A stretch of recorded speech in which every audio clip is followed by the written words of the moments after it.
સલામ પઠાણ સાહેબ. ભોળા કાકા શાંતિ છે ને? હા. અલ્યા ભોળા, તું તારો કેવો વેર કર્યો છે? અત્યારથી આટલો ગંડો થઈ ગયો.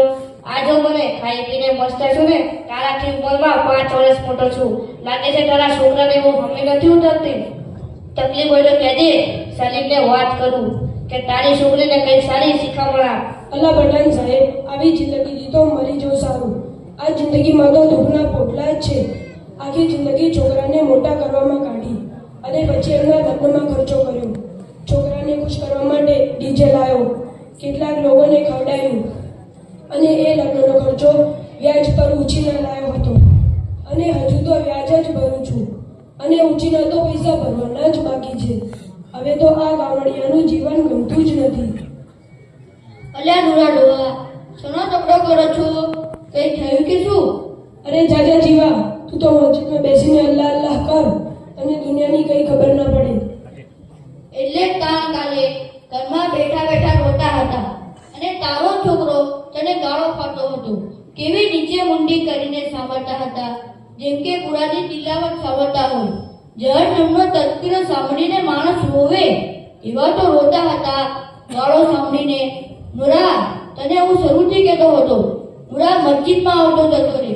છોકરાની લગ્નની તારીખ લીધી તરત જ હું એને કીધું હતું કે નુરા, લગ્ન સાદગી અને સુન્નત તરીકા પર કરજે, નકર તો પાછળથી રોવાના દાડા હશે. આવી ગયા ને?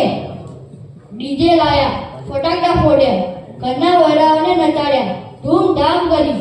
શાદીના દિવસોમાં તો એવું લાગતું હતું કે એમનું ઘર સિનેમા થિયેટર હોય.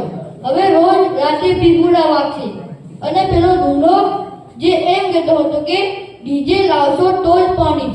એ જ રાત પડે એટલે બાટલી, ગાજો, પાવડર, ગોળીઓ, ઇંગ્લિશ, શી ખબર કેવો નશો કરે છે. પછી ઘરે આવીને બૈરાઓને ગાળો, માને ગાળો, બાપને ગાળો, પોતાના છોકરાને ગાળો ફાડવાની. પછી નૂરો કહે, મને તો આ ગામડિયાનું જીવન ગમતું જ નથી. શિખર કને શીખવાડ્યું છે આવું? નૂરા, કાંટા વાવો તો કાંટા જ ઉગે.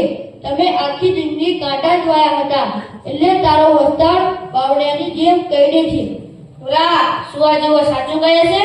તારો છોકરો બાટલી પીવે છે? અલ્લા પઠાણ સાહેબ, ગામના જવાનોને જોઈને એ પણ પીવા લાગ્યો છે.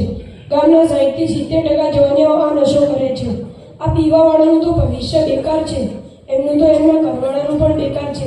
મા બાપ ઘરડા છે એ પણ ના જોવાનું અને બૈરાનું પણ ના વિચારવાનું.